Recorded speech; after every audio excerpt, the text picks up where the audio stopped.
All right, we should be up and running here. Hey, everybody. Thank you for joining us for this episode of Real Life Talk. I am extremely pumped and blessed that you're here taking the time to check out this episode, whether you're watching live or listening on one of the podcast platforms later, watching the rebroadcast, however you're catching this podcast. Really, really appreciate you for being here.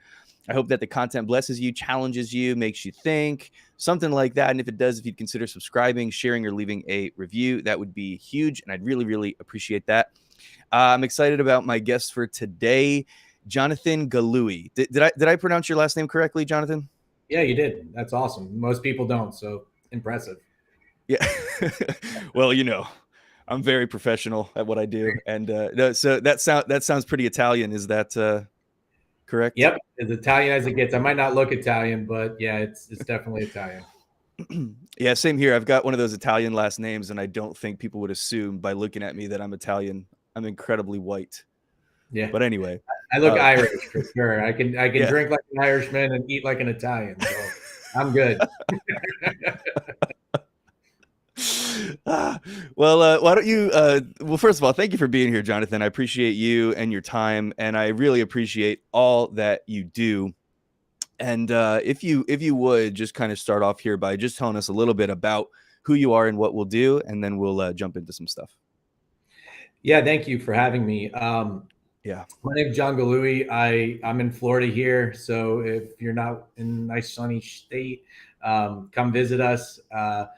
I started a nonprofit organization called Blue Guardian Network about a year ago, and it's focused on a proactive approach to helping law enforcement officers mentally, emotionally, spiritually, and physically. We Mm. we really focus on the fact that there's no one perfect way to do anything, and we try to meet the officer where they're at and to give them the tools and the skills that they need to be able to thrive in the industry that they have chosen to go into. Um, because that's exactly what it is. If you're going to law enforcement, you're making that choice, and it's no small one, as we know these days. We focus on the individual officer from the inside out, and hopefully expanding into the spouses and the caretakers and things like that eventually Wow. as well. Wow. Yeah, there's so much there, man. I did not realize that you said that this was basically just started about a year ago. Yeah. Wow. Wow. Wow. That's incredible. And so you have obviously a background in law enforcement as well. Correct? Yeah, I did 5 years at the city of West Palm Beach. Um, it was fun. It was challenging. It was eye opening. I miss it and I don't miss it at the same time. And I left under unfortunate circumstances, but those have turned into a blessing today because now I understand why I had to go through what I went through, and it's given me really the passion and the drive to help our men and women in law enforcement today. Mm. And that's a big deal, right? I mean, when it comes down to police officers wanting to, I know you mentioned peer to peer, right? When it comes down to police officers, really, and we'll get into some of the specifics about what you guys do and the programs that are offered, and what's being developed and things like that in terms of the more specifics of how this all works. But I would imagine, I think that a pretty big part of this is. Or at least one of the elements of it is police officers essentially being able to connect with others, with other officers, with others that are um, also in uniform and that can relate to them. And I would imagine that when it comes to this type of world, that there's something really significant about that, right? As far as probably an officer would be more willing to open up to somebody like you who's walked in their shoes and experienced the same kinds of things, as opposed to opening up with somebody like me, who doesn't have experience in that area. Is that accurate? Would you say that that's a big piece of the puzzle there, that there's that sort of camaraderie? Yeah, the absolutely the community aspect of it is very big. Hence the network, portion of our Mm-hmm. name. Um, and what we've noticed is a lot of the tools that are available right now, like peer to peer, they're great in theory, but the application of it just hasn't done what we've hoped it would do, because Mm, peer to peer within your department, again, it sounds great, but it's only as good as the people that are going to use it. And we teach our kids not to give into peer pressure, but that's exactly what having the peer to peer program inside that department is doing. You're going and sharing, you'd have to go and share some of your deepest, darkest, most intimate things to someone that has the ability to take away your credentials. And so they don't utilize it. These officers don't utilize it to the extent that they need to. And so by taking it out of that police department environment, we don't have any way of taking away their job or their credentials. All we have to do is love on them, be there with them, and challenge them a lot of the times. And they can't pull, and they don't want to pull the stuff that they would with traditional therapists, because we have wore the uniform. And when they say something, we can relate to them, or we can call them out or call them up, right? Because we've been there. And a lot of the times, the officers that I meet, they challenge me because they want to see, like, are you legit? Have you really gone through some of these things? And once you build their trust and once you build that relationship, I mean, there's no one better on your side if you're willing to go out and defend people that you don't even know, right? I mean, yeah. that's what it's all about. That's what law enforcement is. And so the community aspect and allowing them to be, human beings, and, live their life and have the emotions of what they see and be able to experience that and process it, as opposed to stuffing it down, is what will change the industry of law enforcement. And how our officers go about doing their job and showing up in uniform and at home with their kids and their spouses, it can be changed. And it does have, community has a big part to do with it. Wow, yeah, man. I read something, it might have been on the Blue Guardian website, but I remember reading something, where it said that for an average police officer doing with a 20-year career, there's something like 700 to 800 traumatic events that they'll experience throughout that period of time, right? And so just thinking about the sheer number of that as opposed to what a normal person might experience. Some people grow up in traumatic environments and things of that nature, but as far as what somebody would experience just in the course of their career, like in their daily life, I mean, it can be traumatic for people for sure to sit in a cubicle for 20 years. It can be traumatic for there's things like that, For but it's a sure. different level. It's a different level of trauma, all those kinds of things like clock watching, and the coffee's always burnt, and all those little things that can kind of like weigh on your mind, and it's kind of like that slow, it's like waterboarding, like that very Right, right, whatever. right, for sure. But it's different for sure, obviously. And when we're talking about significantly traumatic experiences, whether it's a call where someone has died, like a horrific car accident, or where there's domestic violence, or where you are, the officer, him or herself, is personally attacked, or is fearful for their life or something like that, where these traumatic experiences, they build up, and I would imagine that they even compound over time. And I'm sure different people, of course, have different ways of either dealing with that or suppressing that, or whatever that looks like. But all that having been said, I mean, just listening to you talk just a second ago, I mean, we look at our police officers. Well, first of all, I think that there's so much stigma now, depending on who you talk to. There's people who look at police officers, and because of some bad apples, right? Because of some Sure. horrific things that have happened, that police officers, for some people in their mind, are kind of lumped into this category as like, oh, they're bad, they're corrupt, they're whatever, which is absolute nonsense. Um, but the other side of that is that we tend to look at police officers as heroes, or as the heroic ones, or as the ones who are supposed to be brave and kind of like run into the bad situation, so to speak.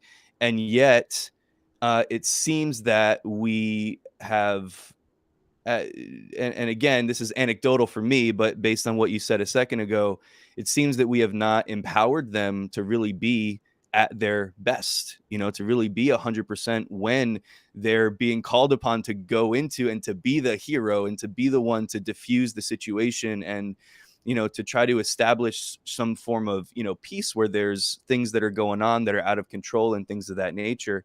And so anyway, man, I love I love what you're doing and what you started. And again, I'm just excited to be able to talk to you about these things today. And one Yeah, of the things you mentioned was, empowering officers. This is, I think, part of maybe the mission statement of Blue Guardian Network or something like that. Empowering officers to find peace inside the uniform.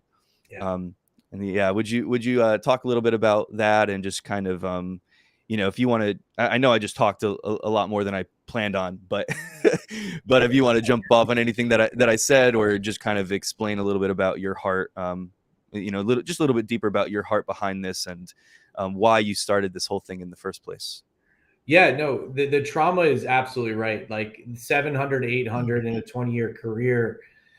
What people don't understand is that's compound probably from some childhood trauma as well, or, some trauma elsewhere. If you were in the military, you could have some from that. And those are other people's traumas. Those are seeing, like you said, the car accidents. And a lot of the time it has to do with children that really Mm, affect us. But even when you're constantly going into other people's traumatic situations and you're hated, you're on because you are an authority, that weighs on you. And sure. if you're not taught how to process that, if you don't have the community or the environment that cultivates healing from that, it will compound to the point where you do develop burnout, PTSD, suicide, the whole 9 yards. And that's the whole thing, is we can prevent that by being more proactive. And that's where peace inside the uniform comes into play, because when you listen to the news and you listen to politics and everything, they want to make all these, you know, outward symptoms go away. And they're still going to be there. We've been talking about the same things for years. It's when we choose to go inside of who we are in any industry. It doesn't have to be just law enforcement. Just when you decide to go in and look at who you are and who you were created to be, and really start saying, okay, you know what? I don't like that about myself. Mm, I'm going to heal it. I'm going to recognize the root of it, and I'm going to make a choice. Okay, because we all have free will. It's all a choice on to go a different path. And mm, so, in the world of mental health, right? In order for you to help somebody else with their traumas, again, 7 to 800, you must first understand your own. And hmm, it's when you understand your journey and how you process things that you're then able to see yourself in somebody else in one shape or another, right? Okay, you might be going to a call where there's a guy who's extremely angry, and you might have had anger issues in the past, and now you can relate to it, and now you know how not to trigger them, how to, the cool word in law enforcement, de-escalate the situation. mm-hmm, When you truly understand how you process and how you deliver and present yourself, it changes the whole dynamic of those calls. It changes how you interact with people from the inside out. And honestly, Duke, we're all wearing a uniform. Every hmm, single one of us has a uniform. It's called your skin. We're all human beings. I don't care what color your skin is, what color your hair is. I got gray hair. Thank you, kids. Right? Love them to death. But, we're all in a uniform. We're all showing up to do something. And when you have peace inside that uniform and you know who you are, you then treat others that same way. You still have to do your job, Mr. Officer. You still have to fight evil and take care of it, but you can do it in a manner that there's no emotional attachment. There's no animosity or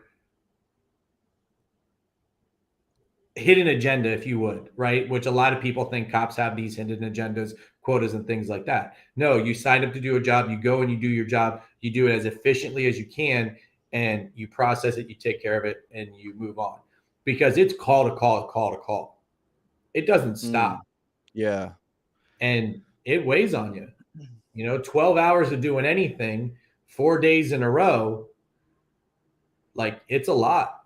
And we don't give these officers the opportunity to, we don't teach them how to process it, number one. We don't give them the opportunity to do it, number two, because it's always stress. Get your report in, right? And then number three, we're so short staffed that to take a breather, you get hit Mm, with scrutiny, right? And so wow. it's a really tough way to live your life. Wow.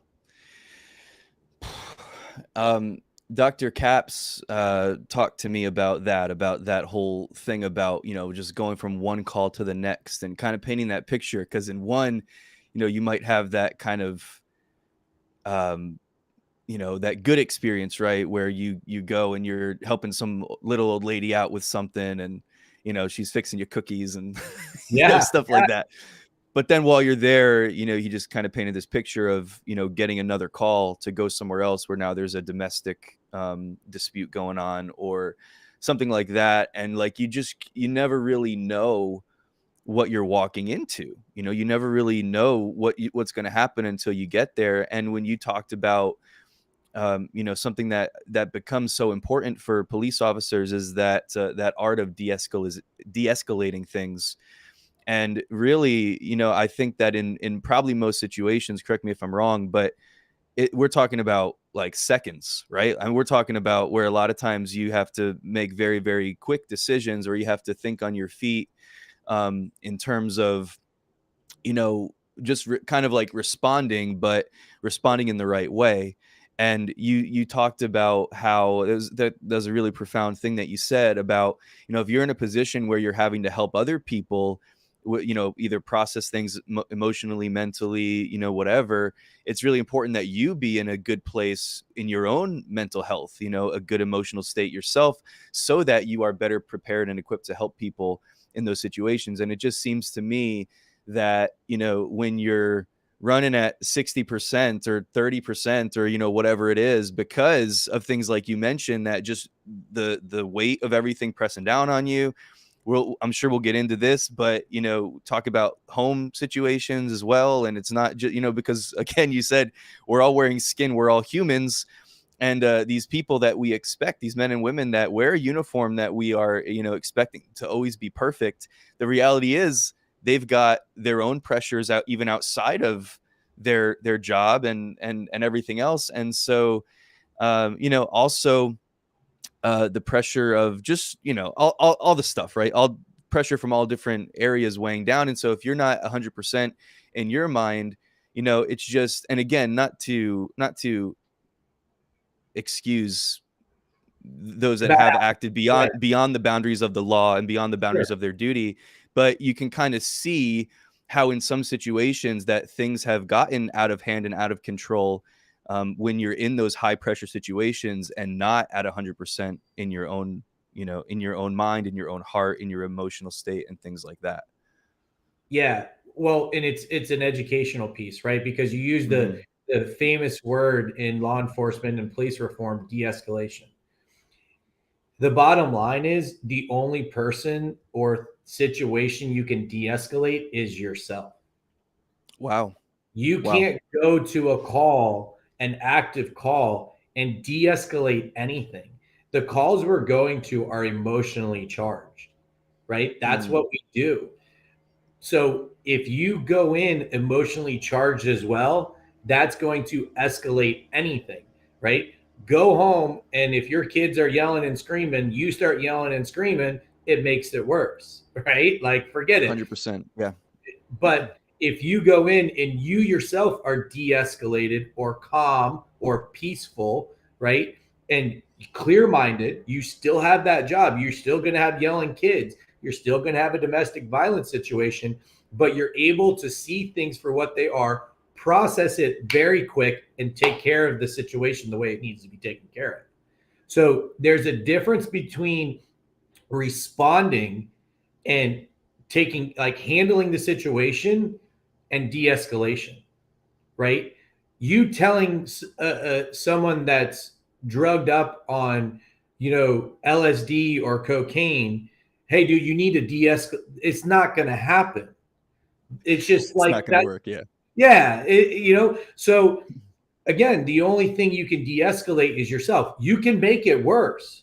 The presence of an officer in itself is emotional, right? Because Wow. we all know that that represents that we did something wrong. And I don't care who you are, if you get pulled over and you are a cop, you don't like it, right? Because again, most people don't want to admit to their faults. And Hmm, so if that officer approaches in a disrespectful way, it changes the whole ball game, right? If he approaches politely, different story. But same thing with the civilian, right? If the civilian's rude, I used to say all the time, my attitude dictates how I treat you. And for the most part, it was pretty good.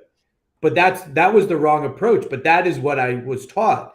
The bottom line is my attitude, my demeanor, my voice, my approach is true to who I am, regardless of who's in I come across.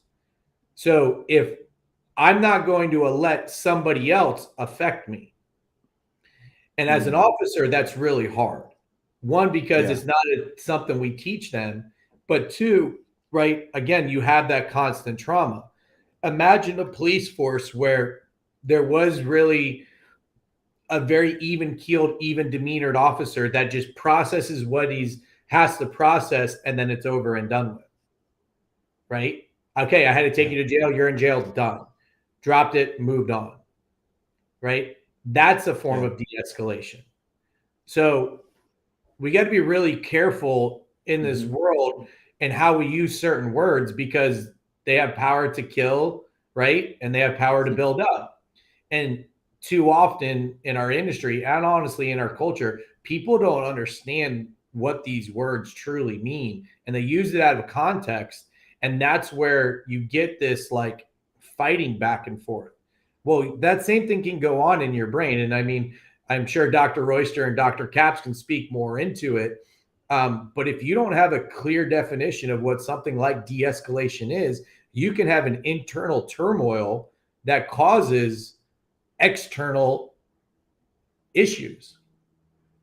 hmm. And that's ultimately what they face, what officers face a lot because it does pile up, right? Imagine this.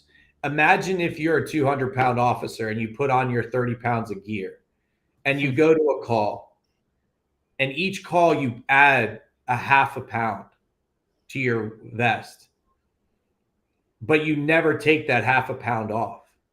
Wow. By the end of a 30-year career, how heavy is that vest going to be?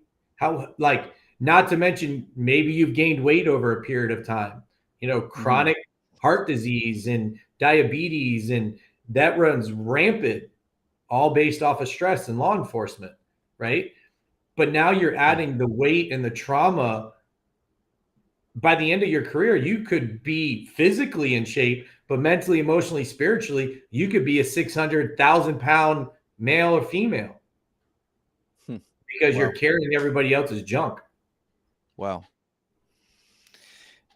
Is this something that's typically talked about? I mean, you talked about even just that concept right there of, me, let's just say, I'm a new officer, let's say, um, and I'm going into a situation where, again, like, is my mindset on that I have to de-escalate the situation or that I have to de-escalate myself? Like, is this something that is discussed? Is this something that the average, police officer is aware of, like how to go into a situation and to be level-headed and to be calm and to bring that sort of, different spirit, so to speak, into the atmosphere of confusion that they're, of chaos that they're walking into? I mean, is that something that is talked about as far as how to go into is that training that's received, or would you say that's something that's lacking, or what do you think that's like for just the average, police I would say officer? it's mentioned, and it's definitely, let's put it this way, it's definitely not discussed in enough detail and Mhm. and often enough. I mean, it should be constantly like drilled into these guys. It should Okay. be part. It should. But you know, in all honesty, the departments don't have time to do this.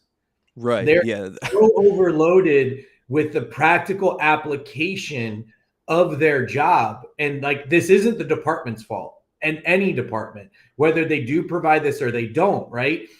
There is so much legality behind it. And there's so many things moving behind closed doors, that from evidence to court cases, subpoenas, that, I mean, on and on and on and on.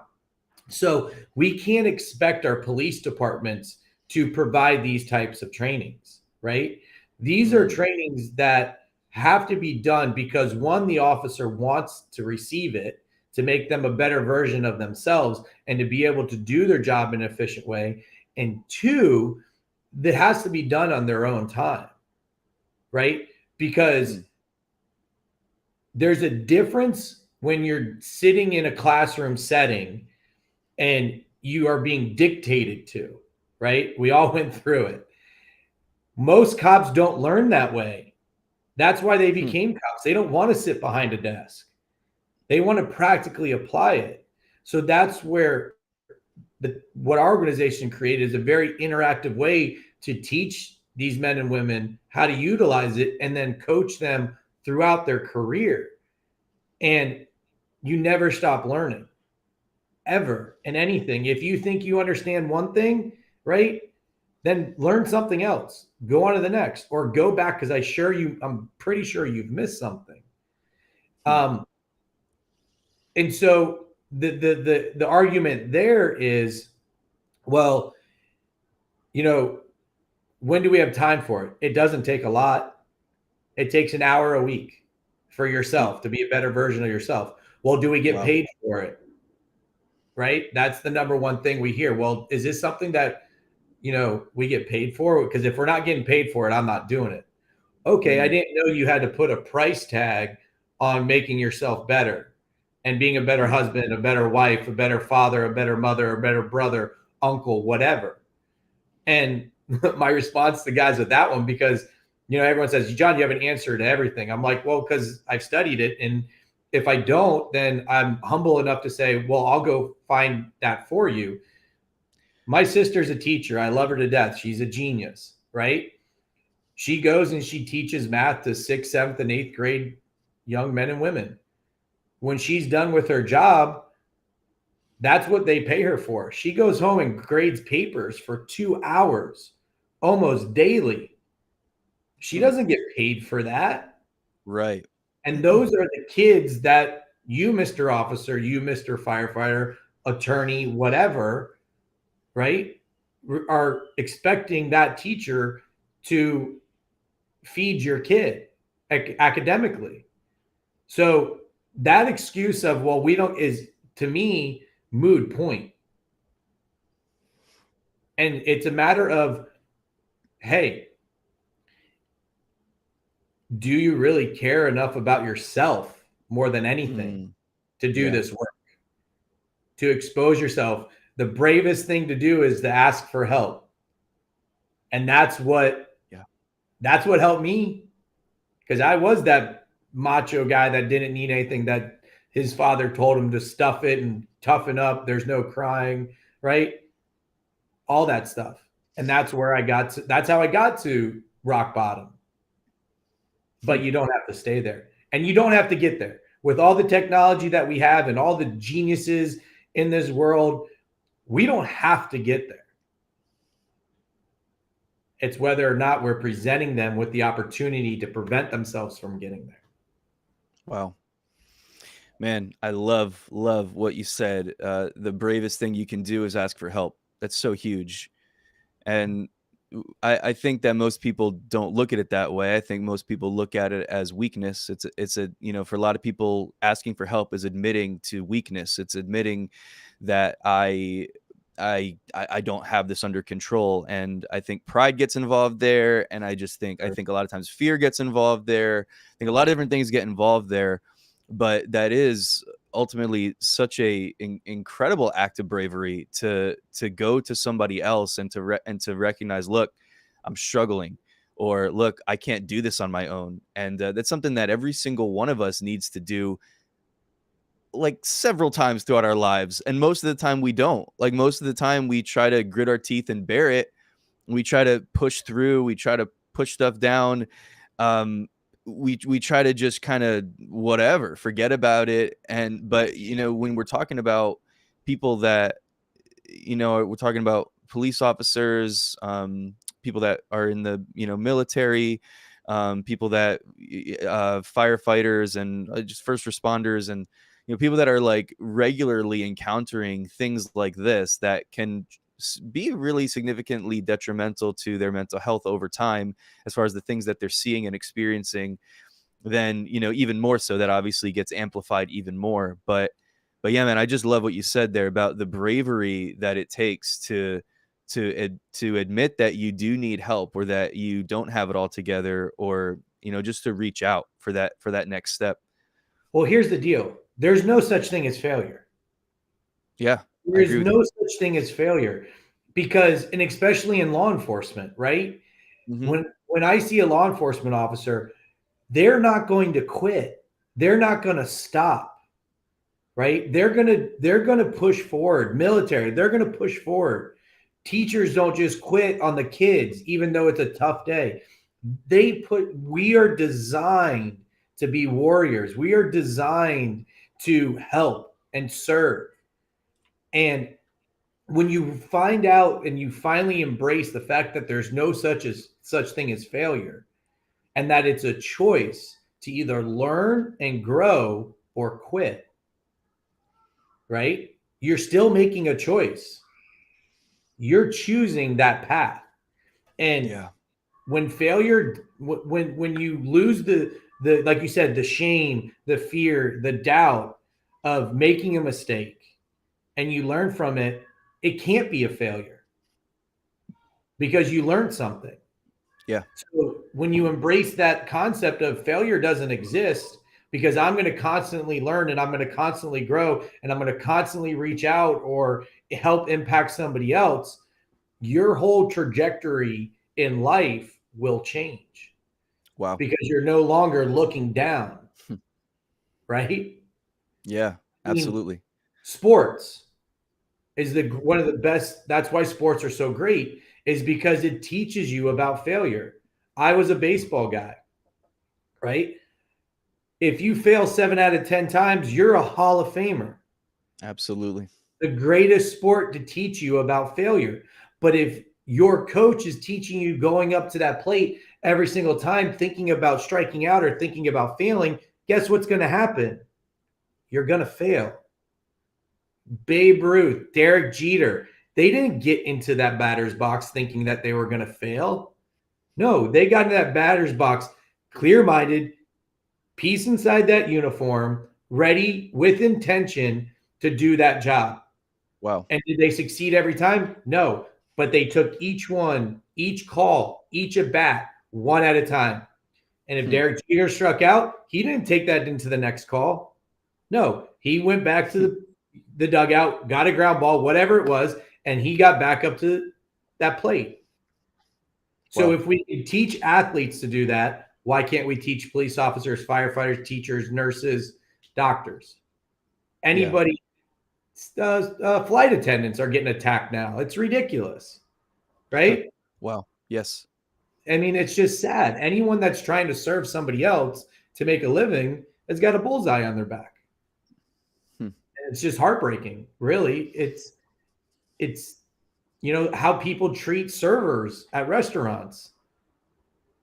It's not just law enforcement. Yeah. Yes. It's the mindset of our country that somebody else owes them. No, Hmm. no, you owe it to yourself to treat others with love and respect and empathy and compassion and kindness. And if you can't give it to others, that means you don't have it yourself. Wow. Yeah, I think we need classes on that, man. Just like humans, there should be a mandatory class on empathy, Yeah.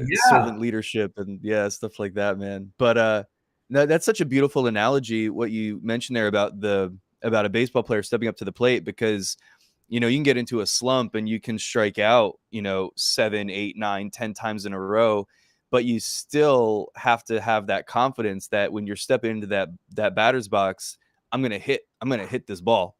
You know what I Right. mean? And so recent history has told me that I'm not gonna hit this ball, but I need to not focus on that. I need to remember who I am, and that that this is what I do. This is who I am, and I'm good at this, and to kind of have that confidence to keep going.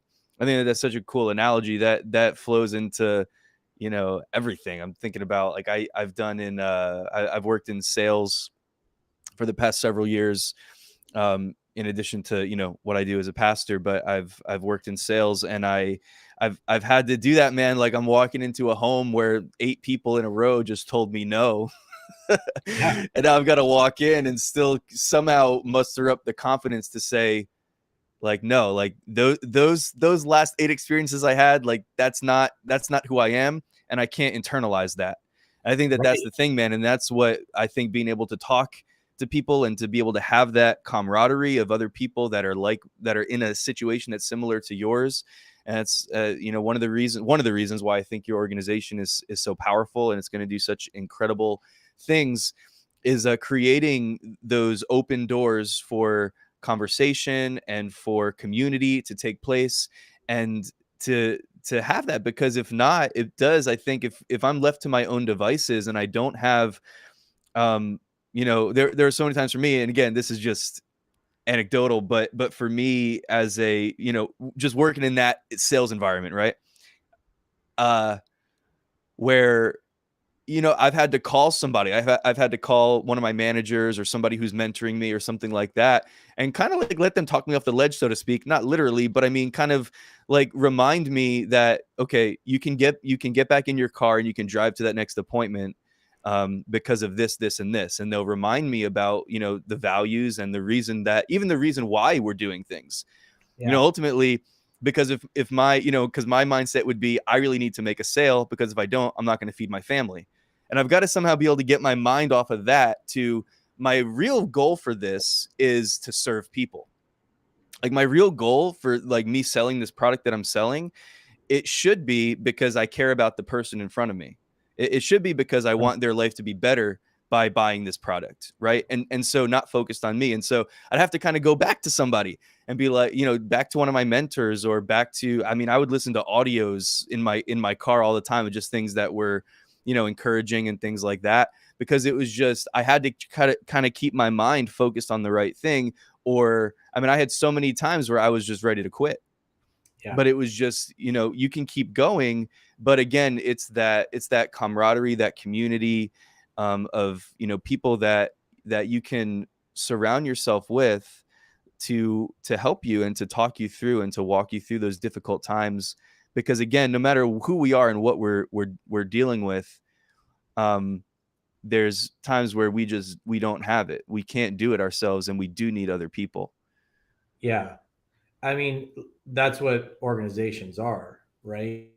Yeah. Um, and when you have good training and you have good education and you don't feel alone, the sky's the limits.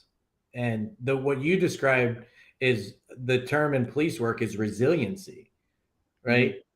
You got to know you called your supervisor or your mentor and they restored, what you're doing and why you're doing it.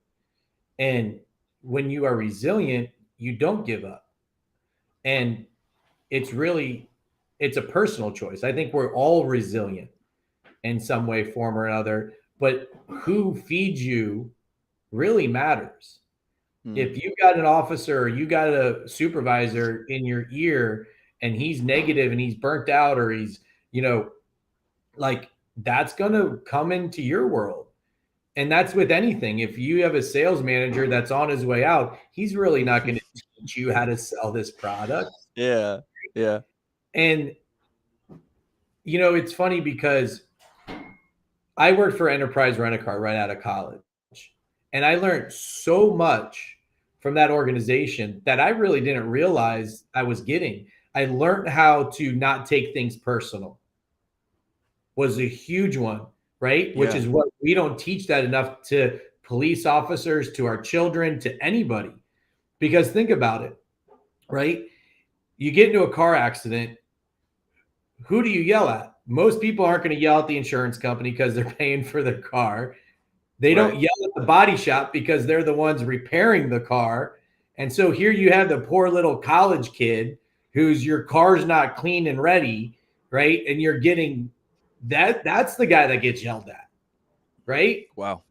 And you have to sit there because in that industry, you are promoted based off of customer service.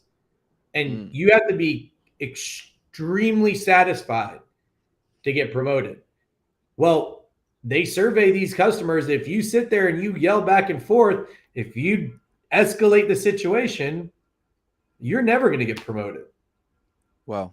So that industry taught me how not to take things personal. And it's not easy. Mm. Yeah. But we do that way too much in our culture. Period. Right? Somebody doesn't like what you Absolutely. say or how you look or what you believe in, and all of a sudden they're wrong, they're evil, there's no one perfect way to do anything. Hmm. I don't care what anyone says. You show me one perfect way to do anything, right? It doesn't exist because the way you might go about doing it, there might be one perfect solution. That I agree with. There's a big difference. There is one perfect solution, but the way that Duke's going to get to that solution is not going to look anything like the way Jonathan gets to that solution. Right. And that's what I mean, right? And so with our platform, we have cops coming in. They're at different levels and different chapters of their life. They might not need peer to peer. They might need, you know, some Dr. Royster getting in there and doing some hypnosis or Come trip, on. Yeah. right? Because we're going to meet you where you're at. You might have financial problems. All right, go work with our financial advisor because that causes a lot of stress and anxiety. And so it's like there's nothing wrong with you. You just need some guidance. And wherever you are in, whatever stage of life you're in along your career, we got someone that can help you. And if we don't, we'll find someone Yes. because they do Yeah. exist, Yeah. right? And that's anything. If you don't want to go talk to a therapist because you're struggling with your wife or your husband, go talk to a coach. Mm. Thank you, COVID. There's a million of them out there now, right? Just Google divorce coach or marital coach or parenting coach. They're out there if you don't trust the old ways, the traditional ways of doing therapy, right? But there's no excuse for us not to change this. There's like, Duke, your parents, my parents, they had to open up an Encyclopedia Britannica if they even had them. I don't even, you might not even remember those. I don't know. Probably some of the We people had listening. we had them. We had them in Yeah. my house. I was we went somewhere the other day and there was a house phone and I had my kids with me and I asked my 10-year-old son, I said, "Hey, do you know what that is?" And he's like, he looked at me like I was crazy. He's like, "Yeah, Dad, it's a phone." And I stopped him. I said, "Your kids won't know what that is." And he kind Mm. of looked at me and he was like, and we had a great Yeah. conversation about how it evolves. And that's ultimately it. We need to evolve this mental health, personal development approach to doing it because we have things like Zoom, we have things like FaceTime, where there's no reason that people can't get this. Yeah. Yeah. There's no Hey. reason for us to wait for, us to have enough money to buy that Encyclopedia Britannica and then Hmm. finger through it. You Yeah. can do it. We're walking around with them. And so if you're willing to do the work, if you're committed to who you are, it's not there's self-control. It's not self-care, it's self-commitment. How much are you committed to yourself Wow. to be the best version of yourself for you and the rest of the people in this world? Wow. Yeah, man, and that mentality is huge, and I mean, that's why, I mean, you look at the biggest people, the people that have built the biggest companies, the greatest athletes, the greatest whatever you point to, there's something that they pretty much all have in common, and they have coaches. They have coaches. A lot of them have therapists, or whatever it is, however they've decided to set that structure up. But I mean, the biggest people in the world making the most amount of money, making tremendous impact. It's like they surround themselves with people to help them get better. And that's an area where I think mental health is still stigmatized in many ways, where we kind of equate it with being weak, or we equate it with something else, and so we don't think that we need that. And again, I think that becomes a pride thing and whatever else. But yeah, man, like we all need that. We all need coaches, we all need mentors, we all need people to lean on, we all need people to speak into our lives. And so that's just huge. Yeah, my pastor says, "Show me your friends, and I'll show you your future." Yeah, And it's I good. love it, right? And those business people, though, like, what do you think they're talking about? They're not always talking about business. They're Come on. talking about, their character and how they're going to make an impact in the world and what they're going to create and how they're going to do this. They're not sitting there talking all the time about the video game or the sporting event. They're having these in-depth conversations on how to improve the culture, how to improve their employees' quality of life, right? I personally, I follow a gentleman by the name of Patrick Bet David. He started an insurance company, and it's called PHP. But what he does is he develops them as people and makes them Mhm. better people to then go out and sell life insurance in this case. And it's Yeah, beautiful because it's person oriented. And that's what we're doing with cops. We want you as that individual, because if we can feed you and surround you with other people that have this same mindset, not only is it going to improve your life, but it's going to have a ripple effect out into the community that you serve and protect. come on. Because our cops are the ones that can do the work of Jesus Christ, Yeah, amen. right? I was talking to Christina about that, actually. I'm working my way through your whole team, man. First of all, shout out to Dr. We got Royster. more for you, by the way. Is that is yeah, thank you. Yeah, please. Is Dr. Royster still? I know we're not going to put her. She didn't want to be on camera, but is she still there? Yeah, she's lingering around over here Okay. somewhere. Hey, Dr. Janelle. Thank you for putting this together, for introducing me to John. Hello. Hey, Hi. how are you? I'm good. How are you? I'm so good. I'm so good. Thanks for setting this up with Jonathan today. I appreciate you and everything. It's so cool to know you guys. And shout out to Dr. Joseph Capps as well. And yeah, Yeah. I'm just pumped to just be kind of in the middle of what you guys are doing. It's amazing. So thank you for the opportunity. Well, thank you for the platform. We appreciate you. I think Yeah. you're doing amazing things, and that's why I connected you to all the people. And he's got a pretty powerful message, so it was really nice to listen to it over there. Yeah.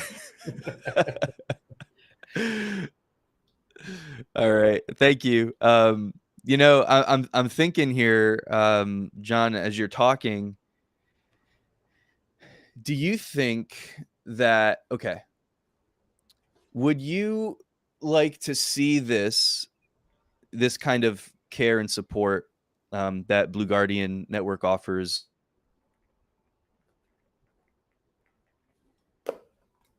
Hey, I still got you. Yep, I'm here. I don't know what happened there. It must have been It, good. That's what happens with technology.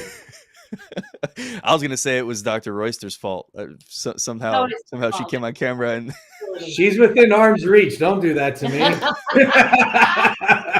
I grew up in an Italian household. My Nana's knuckles hurt really bad. oh Lord, yes. Well, that gave me time to think about words for my question, because I was struggling there. Do you think that this kind of care and support is ultimately, for you, is this something that you would like to see as something where the officer, that it was something that was more sponsored, in terms of the officer did get paid for it, or where it was something that was a little bit more mandatory? Or do you think that it's good that it's something that they have to kind of seek out on their own, so to speak, and that they aren't paid? Like, do you think psychologically for somebody, um, kind of like knowing the way that police officers think, and this might just be a way of, that humans think in general, I don't know, but there is something about, if I get something for free, I might not value that thing as much as I would as if I had to pay for it. So we could talk about, I can get free education in certain ways. Like, there's ways that I can go about that. But if I invest my money into something, then I'm probably going to, more than likely, I'm probably going to try to get my value out of it because I know that it cost me something. Now, I mean, my time is an investment as well. And so, particularly if I'm somebody who values my time, then the fact of me putting my time into something, I think, is going to, make me value that more to an extent.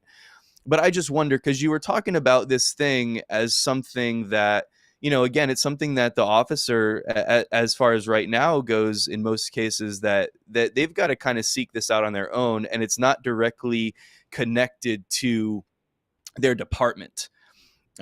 And so, do you think that that's good, or do you think that it's something that you would like to become more integrated in the future? How do you think? What do you think is going to be the most helpful way for people to actually do this and to put their mind and their heart and soul into it? Yeah. Okay. There's a lot there. I'll try to make this as quick and Yeah. and painless for everyone. And a great question. So, with regards to mental health, right? It's always more impactful when the individual chooses to reach out and do it under their own free will, their own accord, because they see the value in it. Now, with that being said, word of mouth is still the best way to market. If you're adding value to someone's life, then they want to share that and add value to that person's life. But you can't force anyone to do anything. And what Blue Guardian's vision is to create the standard, is to create a national standard that cannot be denied, a standard that not only the officers want, but civilians can get behind. And so I agree with you 100%. If you give stuff away for free, it doesn't have that type of impact. But there's another way to go about it. A lot of people, and I've got goosebumps because everybody wants to be sponsored. Think about it. Everybody wants to have someone sponsor them, because what does that tell them? That tells them that you're valued, that I appreciate you, that you're worth it, that putting my name behind you or on your uniform is what it's all about. And so we are going to get into police departments at some point. And it would be great if the local community would sponsor us to go in to do the work for these men and women, because that's ultimately what it's about, is supporting each other. So if we're getting officers to support each other and do this work, we can't do it by ourselves. We have to have the community behind us that we are serving support us as well. And this changes the ball game, Duke. It does. It changes the ball game. It brings everybody to a higher level, a higher expectation, a higher standard. And now if you are a part of our organization, you have to represent the values that we have. Because if you don't represent these values, then you're not going to stay, right? Or you shouldn't stay.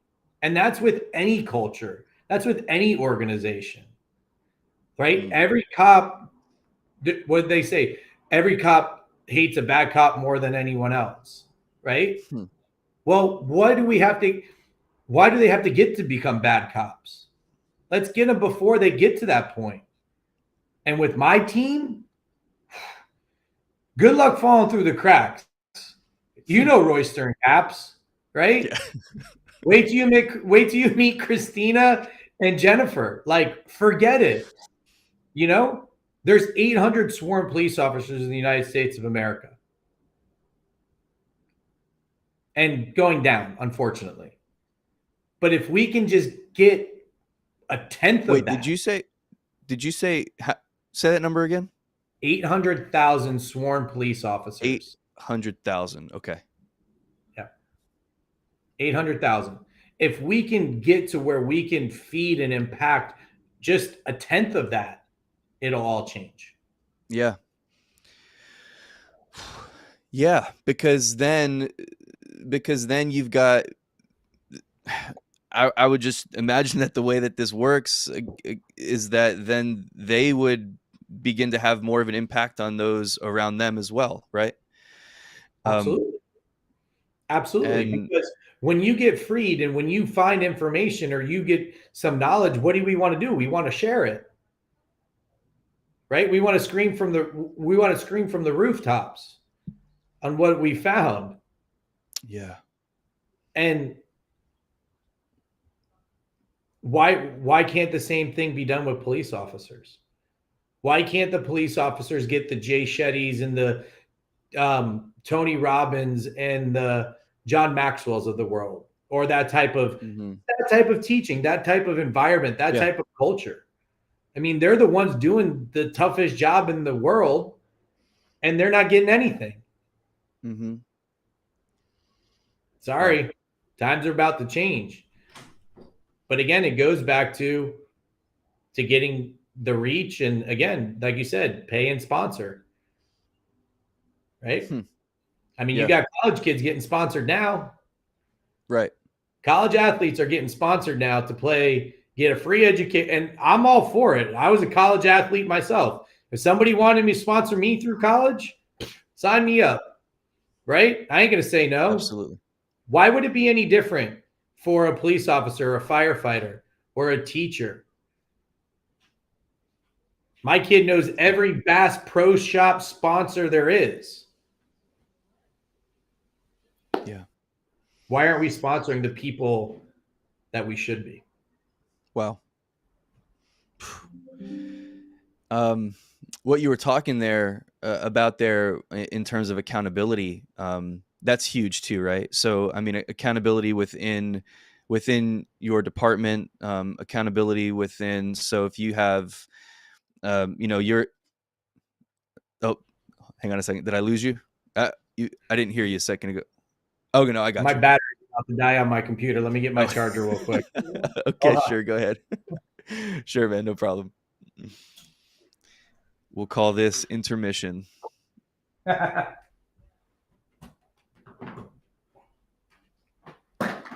right, I'm back. Oh, that was quick, man. That was quick.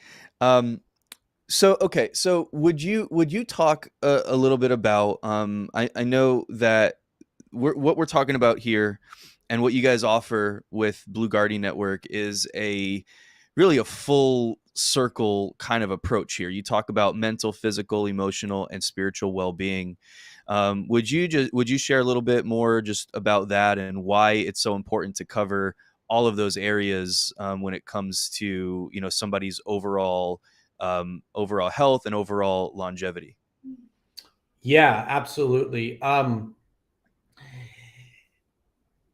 So we'll start with the physical side of it, right? Like, I owned a CrossFit gym for many, many years.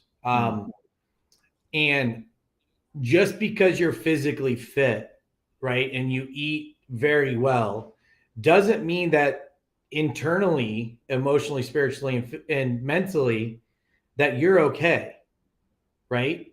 So you could have an eating disorder. You could have a fitness addiction. There are such things, right? Because not all addiction is bad, right? So if you are physically fit, but you don't have those other three, what are the chances of you breaking down? What are the chances of you truly thriving at your optimal, your infinite capacity? You won't, right? You might be masking something by going to the gym 12 hours a day, right? True. Okay. So I know plenty of people that are physically fit, but they hate life and they don't Wow. know how to live life. Okay. Mentally, if you don't have the right mindset, the chances are, right? Physically, you probably won't make the right food decisions, right? You might not listen to the right music. You might not get into the right relationships, Mm-hmm. which then carries over to the emotional side of it. If you don't understand your emotions, then you can't give those emotions either. So, love, right? Everybody wants to be loved, but a lot of people don't know how to love. Well, how do you know what it is to be loved when you've never loved somebody else? And then from the spiritual side of it, if you can't look outside right now and look at all the different colors and the different trees and the different leaves, and you can't sit there and say, wow, something created this masterpiece. I don't care where you're at. If you can't sit there and visually, audibly, use all your senses to be Mm-hmm. amazed, then you're missing out on life. Hmm. You need to go get onto a paddleboard or a kayak or go for a hike or go do something, Yeah. because this world Yeah. is absolutely gorgeous and it was created for us to enjoy. And our creator, there's no two leaves are the same.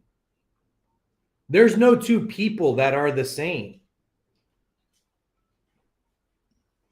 And when you have, it all starts with the foundation. It starts spiritually.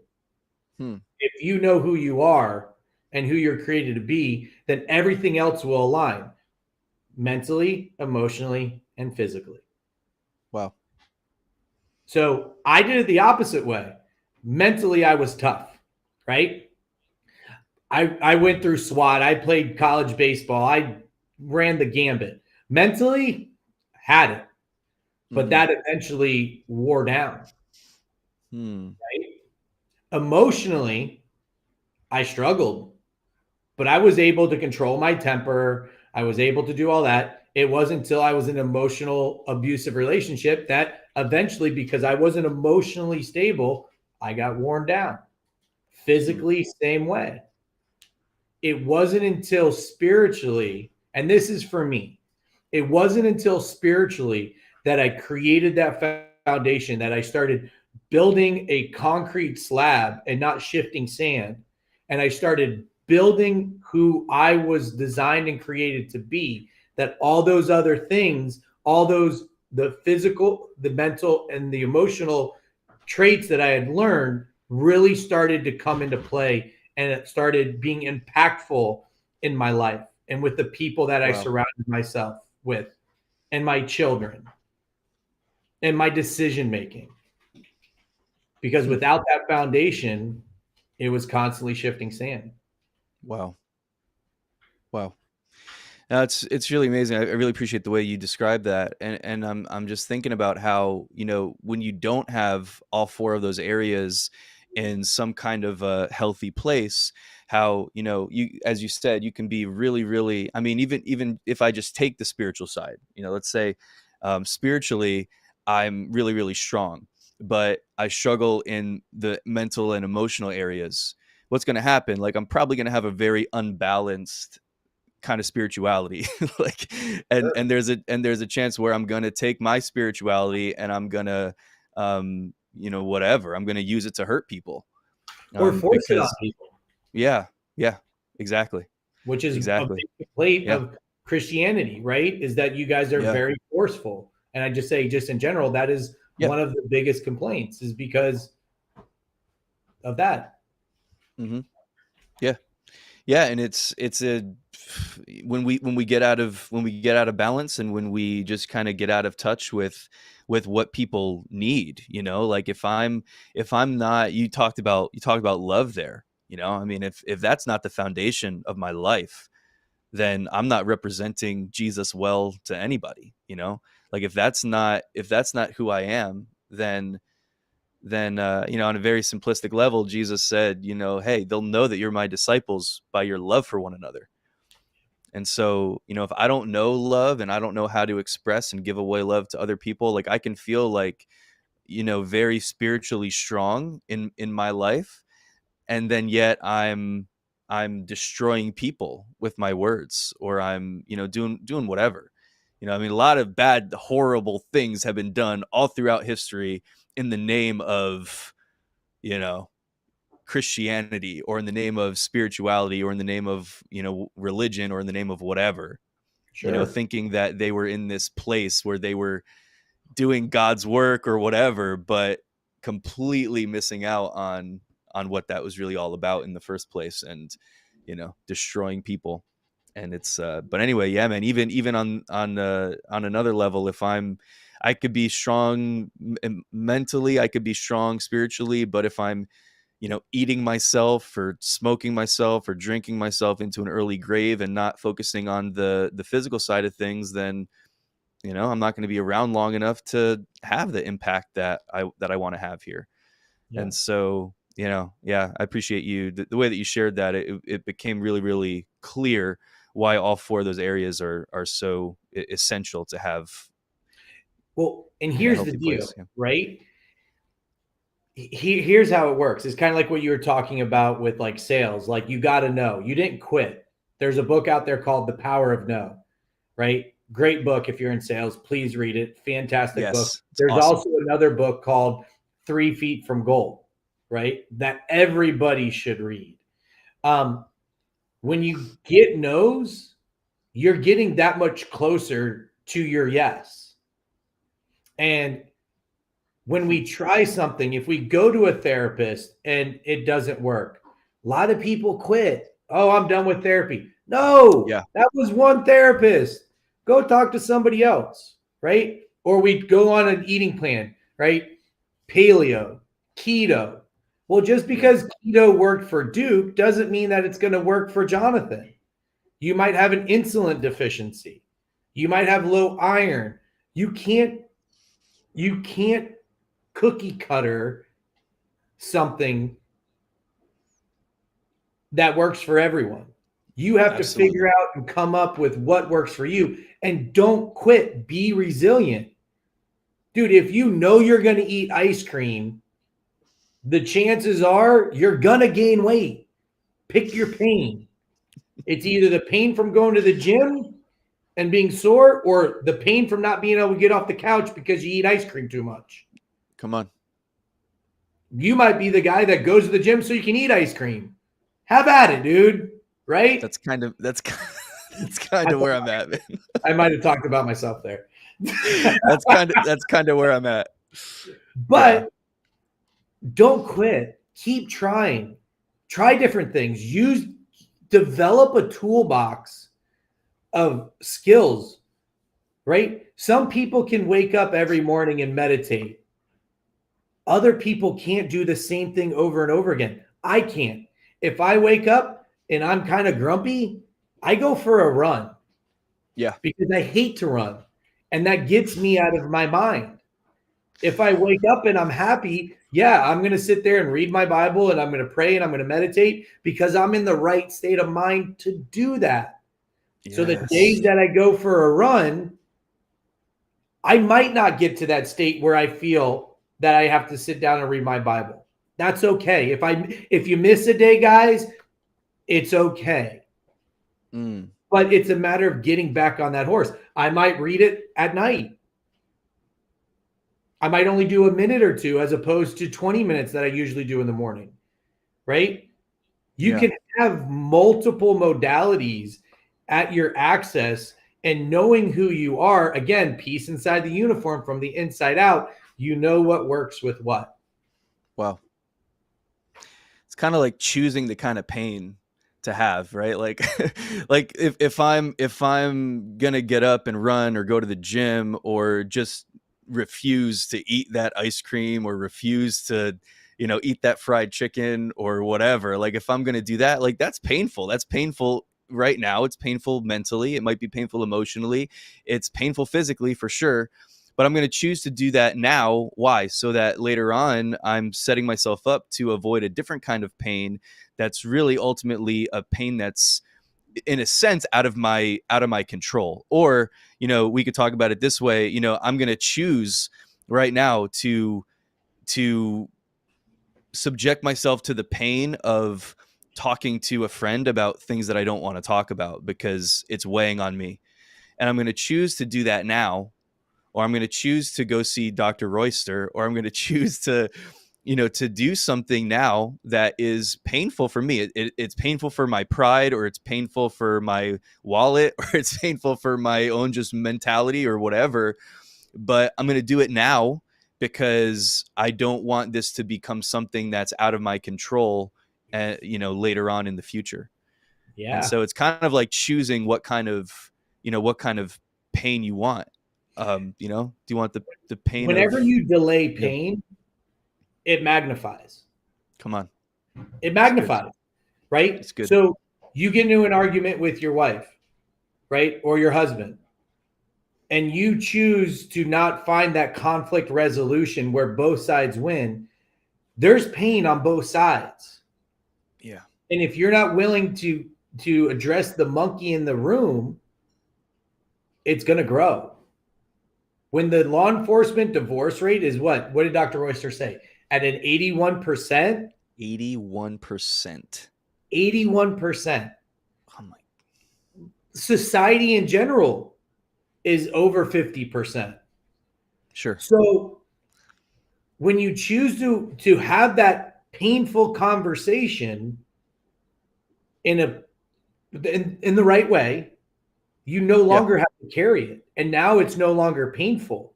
But that's the same thing as that wait for all those calls.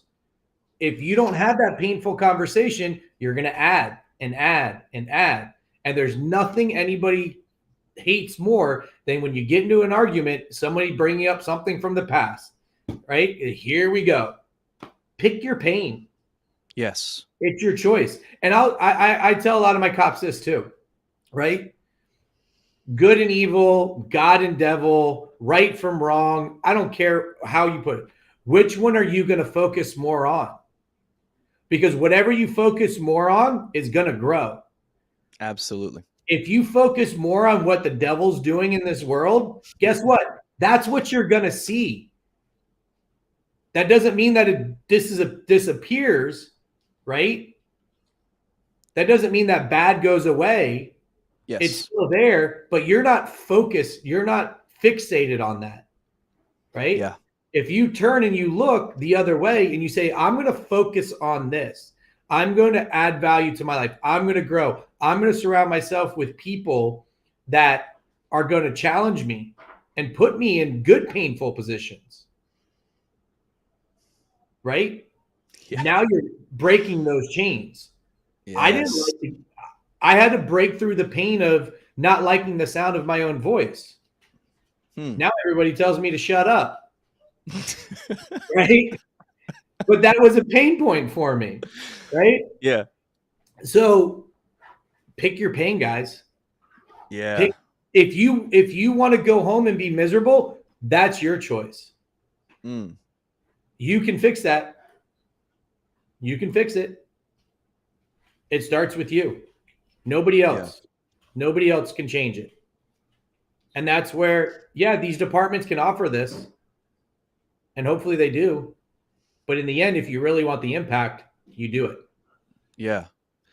No, that's so good, man. That's so good. What you focus on grows. The way that I look at it is influence. It's like, what am I allowing to really have influence on me? Because, me not focusing, as you said, me not focusing on the problem that's in front of me, it doesn't change the fact that the problem is there. It doesn't change the fact that it's real. And it's not about me denying the existence of that problem. But what it is about me doing is denying the influence that I'm going to allow that problem to have on my mind, on my heart, on my emotions, on my spiritual life, on my, all of that. Right. Yeah.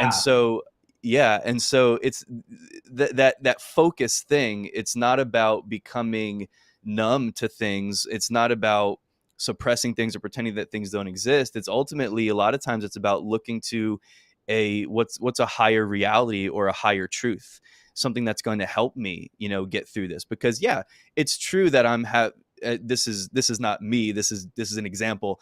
It's true that I'm having marital problems. It's true that I'm having problems in this relationship, or it's true that I'm having problems on my job or whatever. And we've all got those things, right? Like we've all got something or probably several things that we could point to and say, this is not going 100%. This is not going the way that I want it to go. This is not good. Like this is not going well.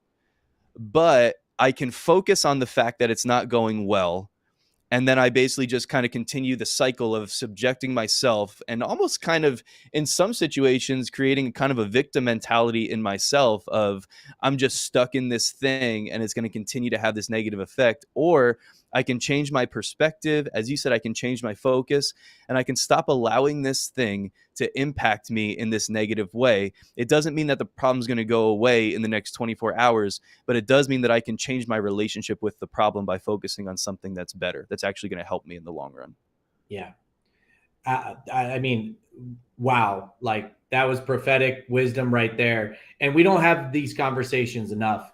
And what you just reminded me of is there is a process to this, right? We try to talk about the process, where the truth, right? Yes. So the truth is always going to be the foundation, right? That truth for you and I is who we were created to be in the Bible, right? But the problem is the world doesn't operate from that position. The world operates from brokenness, right? Or from the behavioral actions. So how do we go backwards from actions to truth? We don't talk about this enough, right? And this is what you're seeing play out every single day. Okay? Actions are dictated by behaviors. Behaviors are dictated by emotions. Emotions are dictated by thoughts or beliefs, and beliefs are dictated by truths. If your truth is aligned with your thoughts and aligned with your emotions and your behaviors, your actions will be that of, let's say, love, right? If they're programmed the wrong way, then they're going to be the complete opposite. Wow. So where on that spectrum do you need to work, right? The truth never changes. You're created perfectly and wonderfully, period. You're here for a reason, period. But what belief systems were instilled in you? Come on. Right? If that belief system is wrong, then your thoughts are going to be wrong. If your thoughts are wrong, then your emotions are going to be negative. If your emotions are negative, your actions are going to be negative. You're going to rob, you're going to fight, you're going to whatever. They're going to be negative. We all know what negative is. If your truth is your truth, your beliefs are right and aligned or healthy, then your thoughts will be healthy, your emotions will be healthy, and then your actions will be the same way. It's not that hard. You just have to be willing to look at yourself and do the work from the inside out. I can't stress it enough. Come on. It's your own journey. You're the only. Isn't it funny that we're our worst coach? We all want somebody else to coach us. We all want a discount when something goes wrong. But when we screw up, we don't ask ourselves for a discount. We don't ask ourselves for a redo. No, we blame everybody else. Yeah. It doesn't make sense. Yeah. How many people today listening to this need to give themselves a refund, a do-over? I know I do. I need it daily, especially with kids, right? Yes. Forget it, right? Like I need redos all the time. And that's when you can live from a place of grace and not good intentions. Oh man, that's so good. I love everything that you just said there, that progression of the way things work, the way you reverse engineered that. And it kind of starts on this level of what I've accepted as truth, right? So what I've accepted as yeah, what I've accepted to be true.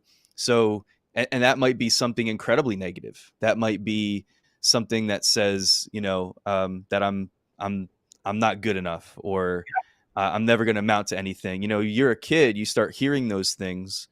Or, I remember I talked to Dr. Royster about this a little bit when she was on a few weeks ago, and about how when she was growing up as a kid in an abusive home situation, just feeling like this is normal. Like probably everybody goes through this, because it was her regular experience, to just be, being beat up, to have fingers broken, to be punched, to be, all that kind of stuff, and feeling like, well, that's normal. That's what happens. And so I That think was you her start to belief system. internalize stuff like that. Exactly. It's like, oh, well, so this is what I deserve. This is what's normal. And then so that begins to form this thing on the inside of you, that leads to, I believe that about myself. I believe that I deserve to be mistreated. And then so what do I do now? I carry that into relationships, and to an extent I might even be subconsciously but inviting that kind of behavior, putting myself into relationships that are negative in nature, because I feel like I deserve to be taken advantage of or to be mistreated. And so I kind of unintentionally and subconsciously, but I subject myself into those environments that begin to have that negative effect on my life, because to me it's normal. And that's huge, man, because I think that that's what our and I don't know if Dr. Royster's still in the room or not, because I know she's I'm nervous to talk about this kind of stuff because I'm not a professional in this area, but like I think that our subconscious mind works on that level of trying ultimately to keep us safe, to keep us in a state of, the normal status quo, the normal flow of things. And so my safety net might be that, which is really a twisted thing, but my safety net might be to be mistreated in relationships, because that's Yeah, what that's I've your accepted as default normal. setting. Right. You're defaulted to that. Sure. Default. I love that. Yeah. Yeah. Yeah. Kind of like that autopilot type thing of my life. And that can be changed, but I think that it has to be changed intentionally. And it's got to get to that point where you say, you know what, like I've got to make a shift here. And I tell people as a pastor that, the best place to start when you recognize that there's something that you've accepted and it's at a foundational level in your heart or your belief system that's affecting the way that you think, and ultimately the way that you emote and treat people and all that kind of stuff. Like as you're talking through that progression of things, start with the word of God. Start with, what does God say about you? Yep. So expose that lie for what it is. Root that thing out of you. So if Yep.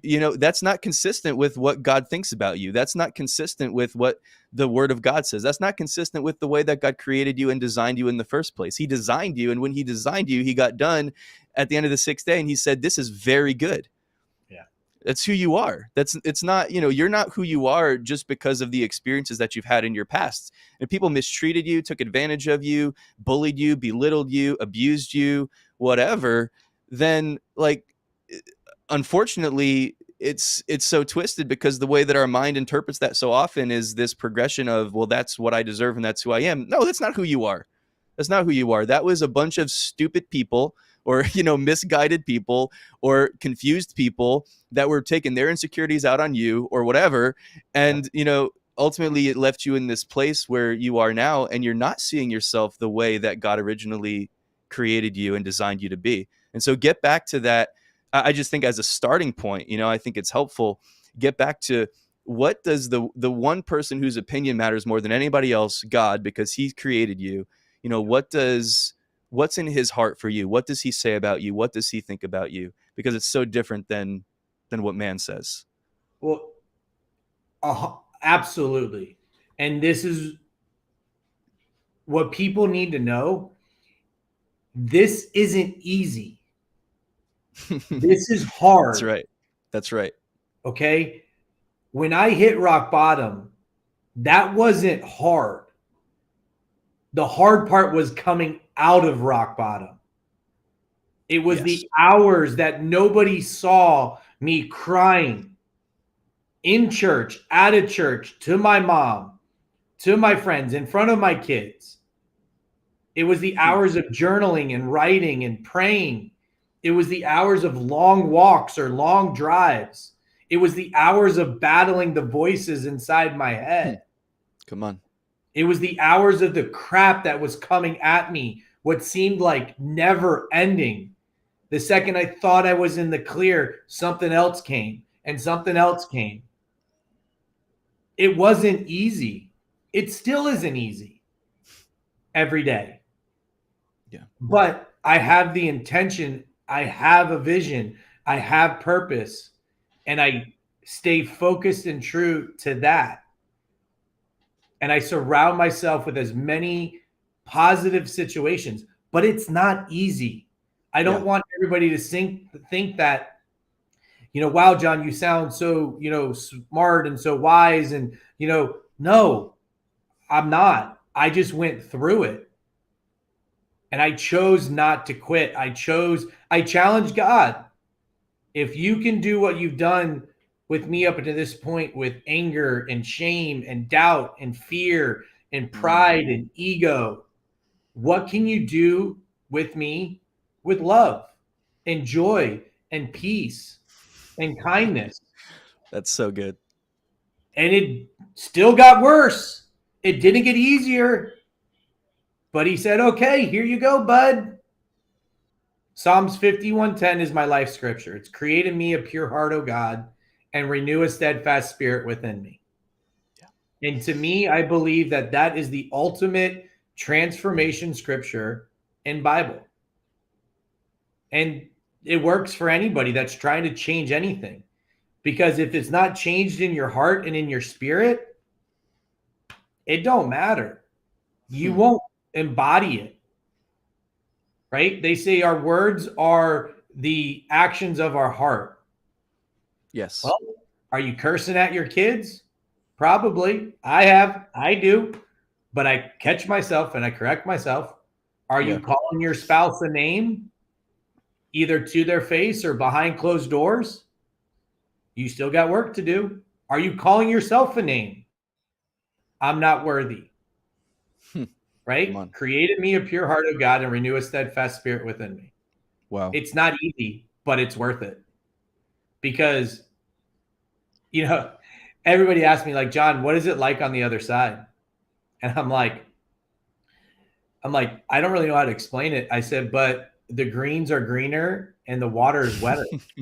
And they're like, what the hell does that mean? I'm like, I can't explain it. I can't describe it. But come along this journey and I'll do it with you.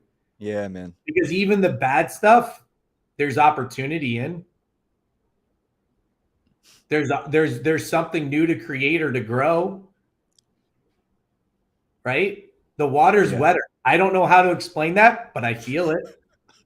Right? I know it sounds crazy, but if I'm crazy, I don't want to be normal because I'm the happiest I've ever been.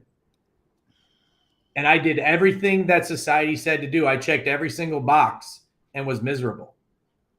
Yeah. You tell me.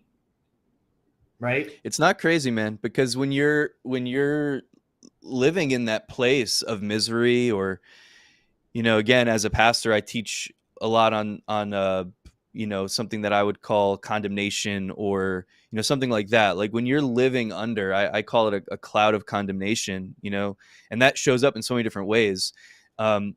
Condemnation is basically it's a death sentence against, where you're basically accepting the fact that you don't deserve this. So for whatever reason, it's like a self judgment kind of a thing. And so if you're living under that, you're living under some kind of misery, some kind of depression, some kind of whatever, where you're just going through the motions of life, but you're not, you don't focus because you don't have time, because your mind is so busy dealing with other things, like putting little fires out in your mind all the time. And it's exhausting, and you don't have time to focus on the little details of life and how wet water is. You don't have time for that. You don't have time to think about how green the grass is. Like it's not part of life, because my life is so wrapped up in this internal conversation that I'm constantly having with myself of, whether it's, again, this works on different levels, and I don't say that to belittle what anybody actually, is going through. Sure. Because whatever they're going through is real. Sometimes it works on a lower level, like a pity party type thing, but sometimes it works on a very, on a much deeper level of depression or something like that. But whatever it is, when you're wrapped up in that internal dialogue, like you're wrapped up in that internal conversation about, either why you're not good enough or why life sucks or whatever it is. You don't have time to focus on those small details, which really make life enjoyable and fun, and where you get to really experience the joy in life that you're talking about. What you just described is trauma, right? When you're in a Mm, traumatic state, that's what you're living, right? It's the same thing as being out on the ocean in the middle of a storm. What does that sound like, right? yeah. That's trauma. There's a You don't care constant, about how wet the water is right? when you're in a storm in the ocean. You might be in the ocean. It doesn't matter if you're in the Atlantic, the Pacific, the Indian, you're still in Yeah. a storm. So, what are you going to do to stop the storm? For our organization, that's Royster. Dr. Mm, Royster will take those guys that are struggling. Maybe it's from childhood, maybe it's from PTSD from war, whatever it may be, and she stops the storm for them. But you're still stuck in the middle of the ocean. wow. You're still out there. So what's next? Well, it could be Dr. Caps. It could be our weekly calls. It could be coaching with me or Christina or Jennifer, right? It could be a combination of them all. And it's okay. How many people do you need to help you row that boat to get back to dry land? Wow. How long are you going to row for? You might be rowing. I know people that have had worse stories than I have, and they got themselves back to shore like that. Mm, Where me, it seems like it took a lot longer. Doesn't make any difference. I yeah. didn't stop rowing. And there's some people that are going to take longer than I did. And that's okay, because there's plenty of people, there's plenty of organizations in this world that will sit there and row with you. You're not in it alone. And then what do you Mm, do when you get back on dry land? Do you forget all those other people that are out in the storm? I hope not. come I on. hope not. I hope we haven't taught you to forget about the officers that are still in once you Wow. retire. I hope you become a mentor. I hope you join our alumni association and continue to feed and provide your wisdom and knowledge. And that's why colleges have alumni associations, right? They want your money and they want you to stay connected. Wow. What do you do when you get on dry Man, land? man, that's so good. Oh, it's so good, brother. We are, I think we're over 90 minutes. Before we run out of time, I want to just make sure that we're thorough in what we've mentioned as far as Blue Guardian Network. So first of all, people can find that blueguardiannetwork.org, right? But and you've mentioned some of the different areas that you guys provide support in. We mentioned peer-to-peer support, pastoral support, support for spouses, which I remember when I was talking to you on the phone a month and a half ago or whenever that was, that was one of the things you mentioned to me that I got really, really pumped about, that the fact that you guys, that's a focus of your curriculum and education and support here, is providing support for spouses, because I feel like that's an area that often gets neglected, because a lot of organizations are focused on the law enforcement officers or the first responders or the whoever it is, but which of course is that's their purpose, that's their mission. But I love the fact that part of your mission is also focusing in on the support for spouses, and obviously it's so needed and so important, based on even just based on that one statistic that you mentioned, like 81% divorce rate among law enforcement officers is just, I couldn't, when Dr. Royster said that, I couldn't wrap my head, or it might have even been Dr. Caps. It was like both of them together. They were talking about it, but I couldn't even wrap my head around it when I heard that, because it blew my mind. I had no idea that it was that high.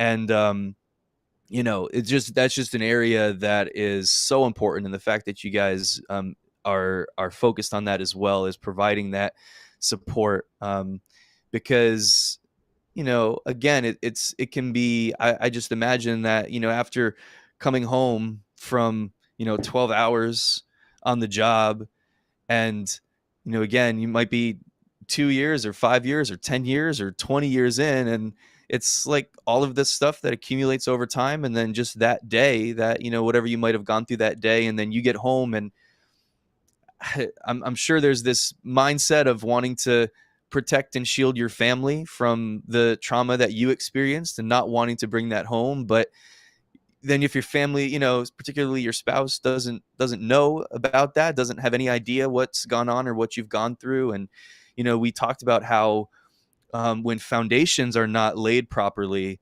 that we can ultimately end up taking our frustrations and our anger out on people that don't deserve it. And so I just think that that's such an important aspect of what you guys do as well, that I really appreciated. So would you take a minute and speak into that a little bit?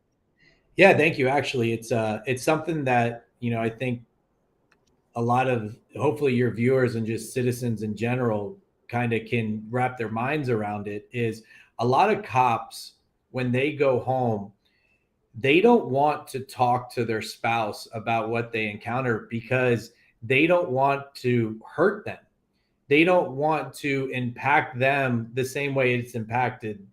They don't want to impact their loved ones the same way it's impacted them. And so what they do is they don't talk about it, right?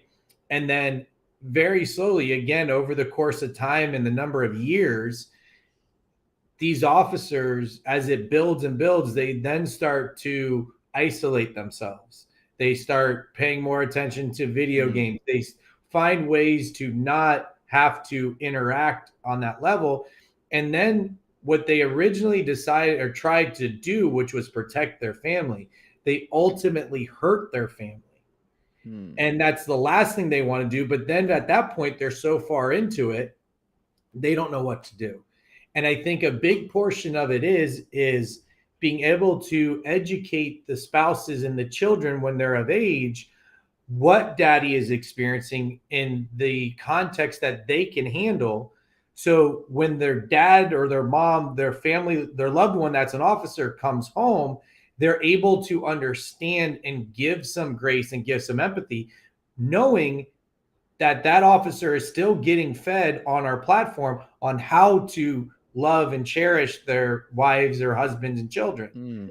So we're able to take that stress and that pressure off of the officer, because the truth is not everybody can be married to a cop. It takes a really special person to be married to a police officer, a veteran, a military guy, right? It really is. There's a reason why a lot of cops and firefighters marry nurses, right? Because it's very similar industries. But when you have zero education, when you have zero support, when you have zero knowledge, you're setting them up for failure. And that's just unacceptable when we can prevent it. It all can be prevented. Does that mean that we're going to get rid of the divorce rate? No way. But it sure shouldn't be 81%. 81. Yeah. That's ridiculous. Like, that's just absurd.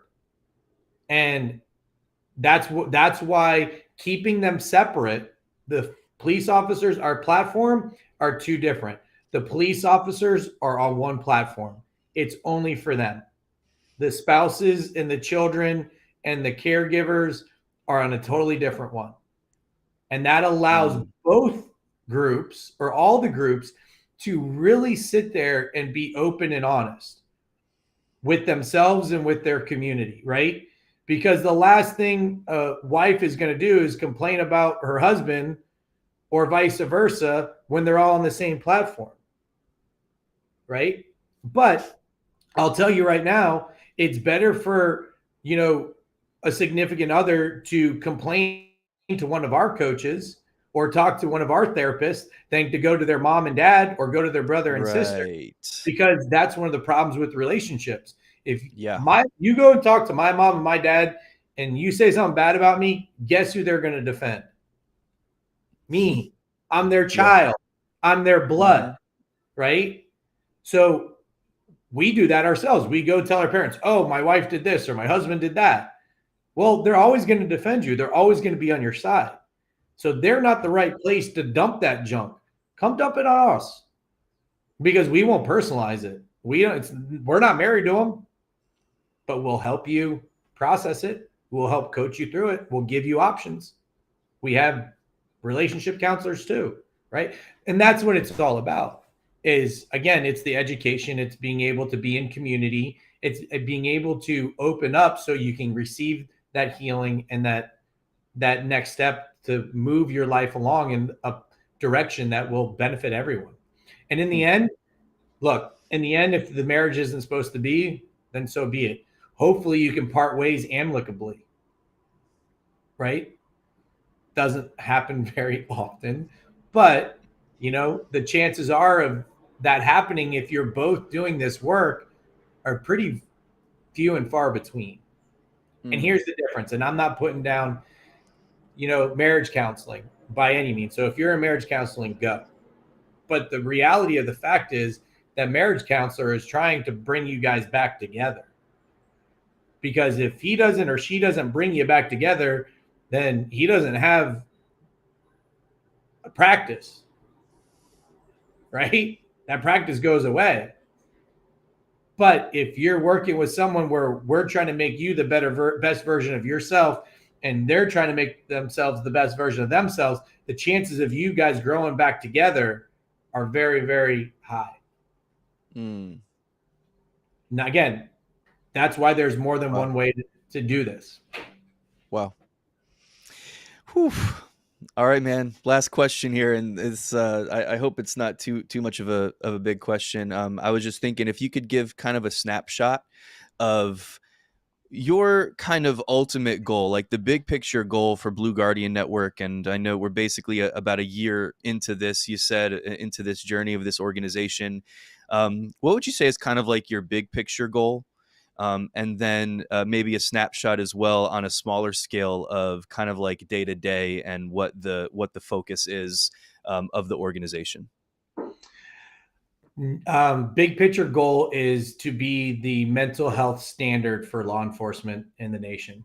Wow. For every officer to be required to go through and be a part of our organization to the point where they want to do life with our organization.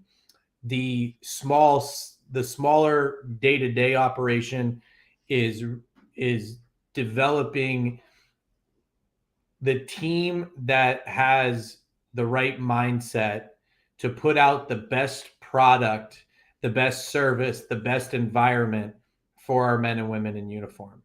It's not Mm. about profits, it's about the outcome. It's about providing what is needed at that time and knowing that it's going to constantly evolve and always being there for the men and women. So having an infinite mindset of we're going to continue to develop and put out the best we have. And if it's not, we're going to make it better. We're going to constantly improve. We're going to constantly expand, and we're going to constantly create and develop so that these men and women aren't left behind. Not Mm. one, not one. So good. Well, I appreciate it, man. I appreciate you, Jonathan, for being here. Thank you for your time. Thanks for doing this. And I appreciate you and your team and the work that you're doing. It's so incredible. It's obviously it's such an understatement to say how needed that it is, but I appreciate you again. And it's been cool. This has been a fun conversation. Again, I appreciate it. It went longer, I think, than we both expected, but thanks for sticking around. Thank you. This was fantastic. I had a blast, and thank you for having me. It was awesome. Good, man. Well, let's keep it going, and anything that I can do to, in the future to be of support for what you guys are doing, just let me know. And yeah, well, thank you everybody for listening, watching, whatever. Thanks for taking the time to check out this conversation. Hope that it blessed you, challenged you, encouraged you in some way. I'd love to hear from you if it did, or if it didn't. If you disagree, if whatever, that's fine too. But again, I do appreciate you guys for being here. You're amazing. Hope you guys have an awesome rest of your week. And Jonathan, bless you, my friend. Thanks again. You as well. Thank you. Bye, everybody.